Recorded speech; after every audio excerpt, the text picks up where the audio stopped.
Pemirsa, masyarakat baru-baru ini dikejutkan dengan beredarnya kabar munculnya varian baru COVID-19 bernama Delmicron. Varian itu dipercaya gabungan antara varian Delta dan Omicron. Namun, epidemiolog ramai-ramai membantah Delmicron bukanlah varian baru virus corona. Munculnya kabar varian Delmicron pertama kali ramai diperbincangkan di media massa di India. Delmicron disebut sebagai varian gabungan COVID Delta dan Omicron. Namun hal ini ramai-ramai dibantah oleh epidemiolog dan Ketua Satgas COVID-19 dari ID, Prof. Zubairi Jurdan, memastikan varian Delmicron bukanlah varian baru virus corona. Pasalnya, penamaan varian COVID-19 tidak bisa sembarangan dan harus resmi diumumkan oleh Badan Kesehatan Dunia atau WHO. Sejauh ini belum ada penamaan varian Delmicron dalam situs resmi WHO. Ditengarai, Delmicron hanyalah istilah yang mengacu pada situasi di mana Delta dan Omicron membuat lonjakan kasus di wilayah tertentu.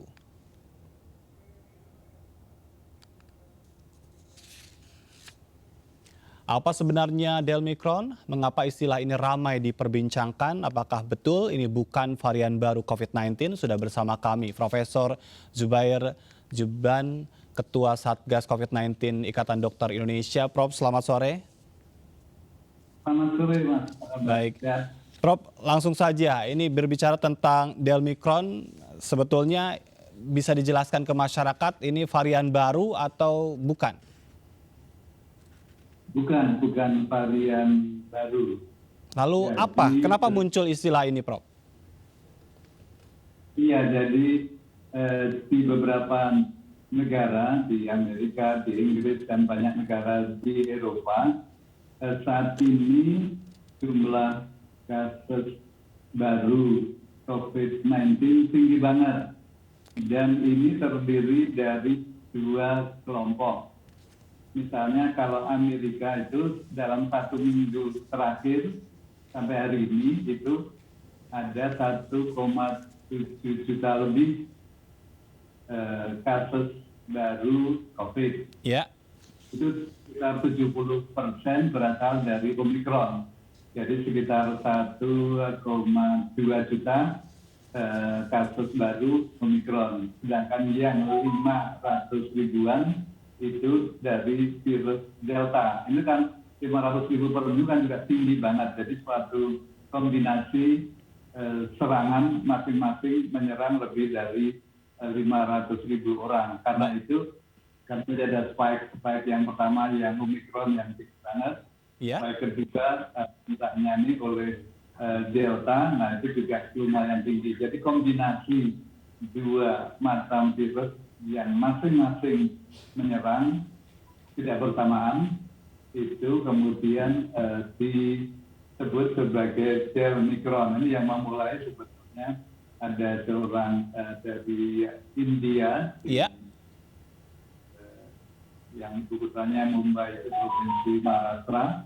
Nah itu dokter ini menganalisa dua puncak ini kemudian menyebutkan kombinasi ini namanya Delmicron. Baik. Jadi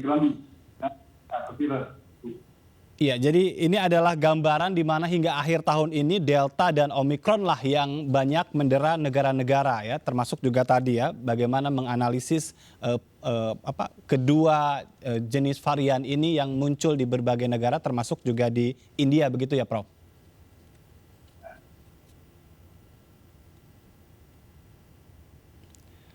Prof. Zubairi? Ya, halo. Kedengeran nggak? Iya, baik. Halo.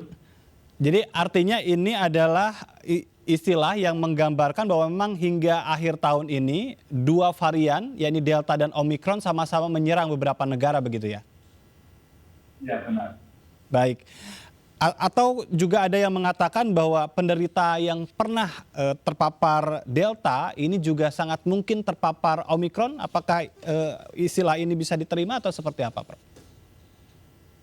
Iya, pada prinsipnya bisa. Kalau sudah fase penyembuhan kan biasanya orang yang terserang Delta ini menjadi kebal. Nah, kekebalan terhadap penyakit COVID-19 ini ternyata juga bisa ditembus oleh Omicron. Itu terbukti ada pasien yang sudah sembuh dari Delta bisa tertular Omikron. Pasien yang sudah divaksinasi, sudah kebal, ternyata juga bisa terinfeksi. Bahkan yang sudah divaksinasi 3 kali, paling tidak ada 17 orang di Amerika yang sudah booster namun tetap tertular Omikron. Baik, tapi sekali lagi istilah Delmicron ini adalah tadi ya kombinasi analisis untuk dua varian yang saat ini banyak menjangkiti beberapa negara begitu ya. Iya, dan bukan dua varian menyerang satu orang, bukan begitu. Baik, bukan varian baru dan bukan dua varian yang menyerang satu orang. Baik, tapi kalau berbicara tentang virus COVID-19 hingga akhir tahun ini, yang perlu untuk dikhawatirkan itu yang Omikron yang terbaru atau Delta yang sudah ada sebelumnya? Ya, yang Delta kan tadinya di banyak negara meningkat, terus kemudian mulai diambil alih oleh Omikron. Kalau untuk Indonesia sih rendah terus, kita kan positivity rate-nya di bawah 1%. Iya. Kalau diingat dulu bulan Juli, Agustus itu kita pernah 44%, sangat mudah terjadi penularan. Sekarang risiko penularan itu amat rendah. Karena itu ya jangan dinaikkan, karena itu ya jangan berkerumun, jangan kumpul-kumpul. Baik, tapi untuk Indonesia sendiri petanya yang sekarang diantisipasi adalah Omikron ya, bukan Delta ya Prof? Oh, dua-duanya, namun Omikron kan jauh lebih cepat menular. Angkanya kalau kita lihat juga dari 1, kemudian cepat sekali meningkat walaupun masih rendah. Kemudian Singapura lebih dari 400, kemudian kalau ya tadi kalau Amerika lebih lagi, sejuta lebih dalam. Baik. Jadi intinya memang kita lebih takut pada Omikron karena lebih cepat menular. Tadinya kita tidak takut Omikron karena gejalanya ringan. Iya. Namun data dari Inggris sudah ada 29 yang meninggal karena Omikron. Baik, ini kalau berbicara tentang Omikron ada kasus terbaru adalah transmisi lokal. Artinya apa Prof Zubairi? Iya, transmisinya bisa orang datang dari luar negeri ke Indonesia, kemudian menularkan, itu bukan transmisi lokal. Iya. Namun kalau sudah ada orang Indonesia yang tidak pernah bepergian ke luar negeri dalam 2 minggu terakhir dan tertular, berarti sudah ada penularan dari di Indonesia terjadinya penularannya. Baik, artinya sebetulnya sudah banyak ya yang diduga setidaknya walaupun memang belum terdeteksi begitu. Ada penularan transmisi lokal, namun jumlah yang terdeteksi masih rendah, kurang dari 100. Namun kita khawatir bahwa ini mirip-mirip puncak gunung es, jangan-jangan yang didiagnosis sedikit, namun sebetulnya yang tertular namun belum terdiagnosis masih banyak. Iya. Karena itu memang penting banget kontak tracing, menelusuri kontak dan juga jumlah tes yang banyak. Baik, hal apa lagi yang penting dengan adanya kasus transmisi lokal ini di mana ada orang yang tidak pernah bepergian ke luar negeri, tidak pernah kontak dengan PPLN gitu kan, tetapi terjangkit Omikron. Ada hal yang mungkin perlu diintensifkan lagi, Prof? Ya, karena Omikron sudah masuk Indonesia, jadi berarti kita harus lebih waspada. Kita harus mengerjakan protokol kesehatan dengan ketat. Karena kalau kita tertular, mungkin kita tidak sakit, namun menjadi sumber penularan untuk orang lain, untuk anak kita, cucu kita, atau untuk kakak kita, untuk orang tua kita, dan untuk mereka bisa menimbulkan kegawatan. Jadi memang kalau kita harus melindungi diri kita sendiri, salah satunya adalah dengan cara booster kalau yang sudah 2 kali. Baik, tapi kalau dalam posisi varian baru yang terus nanti juga banyak ahli yang mengatakan bahwa terus akan bermutasi begitu. Ada yang mengatakan bahwa sebetulnya tubuh kita bisa lebih banyak menyesuaikan diri dengan varian-varian terbaru ini. Seperti apa sebetulnya Prof? Yang harus dikembangkan vaksin atau obat? Iya, kalau varian baru ini masuk ke kita, tubuh kita, kemudian bisa beradaptasi, namanya bukan varian yang penting.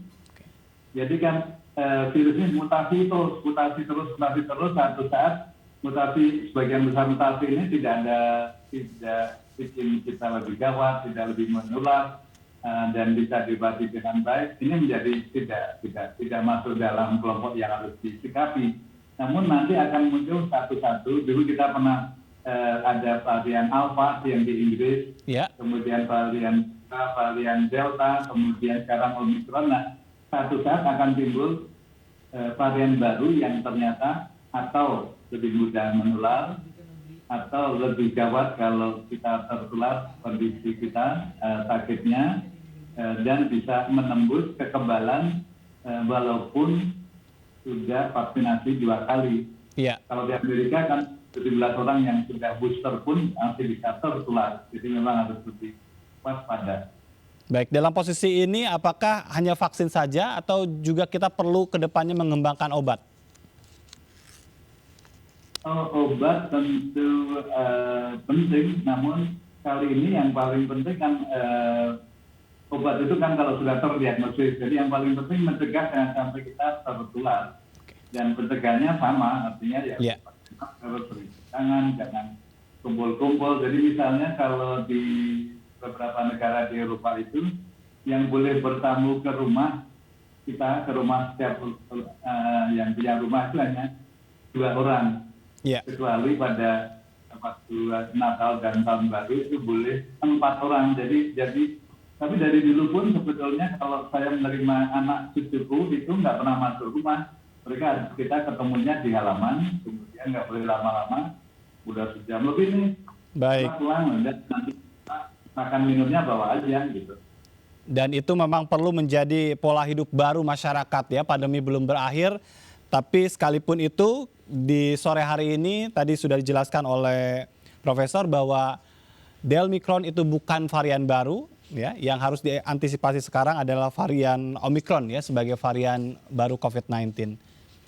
Baik, terima kasih Prof. Zubairi Jordan, Ketua Satgas COVID-19 dari Ikatan Dokter Indonesia sudah berbincang bersama kami sore hari ini, Prof.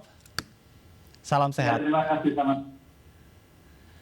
Dan pemirsa, Australia Senin kemarin melaporkan kasus kematian pertama akibat varian Omicron di tengah melonjaknya angka kasus COVID-19 di negara tersebut. Meski demikian, pemerintah enggan menerapkan kebijakan baru pembatasan sosial. Kasus kematian pertama akibat Omicron di Australia ditemukan pada seorang pria lanjut usia yang memiliki penyakit bawaan di negara bagian New South Wales. Lansia tersebut diduga terinfeksi di panti jompo dan meninggal di rumah sakit di Sydney. Kasus ini terjadi di tengah meningkatnya angka penularan COVID-19 di benua selatan akhir-akhir ini. Namun pemerintah masih bersikukuh untuk melonggarkan pembatasan setelah 2 tahun lamanya melakukan buka tutup lockdown. Alasannya karena rumah sakit masih belum menerima lonjakan pasien. Omicron sendiri menurut pakar kesehatan lebih cepat menular daripada varian-varian terdahulu, namun belum menimbulkan tingkat kematian yang tinggi.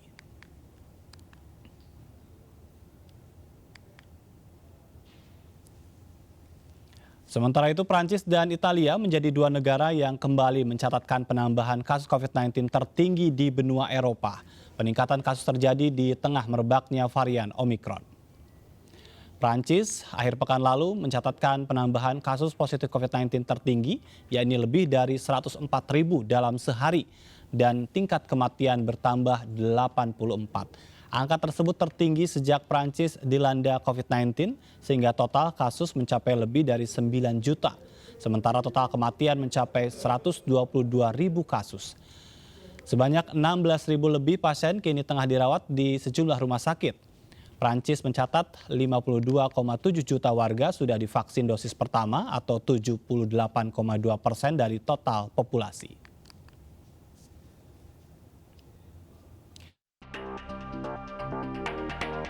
Sementara itu pemirsa, di Italia, pemerintah setempat melaporkan jumlah kasus baru COVID-19 mencapai hampir 55.000 dengan jumlah kematian 144 kasus. Jumlah tersebut merupakan rekor terbaru dalam sepekan ini. Italia mencatatkan total 5,5 juta kasus positif dan 136 ribu lebih kematian sejak pandemi dimulai.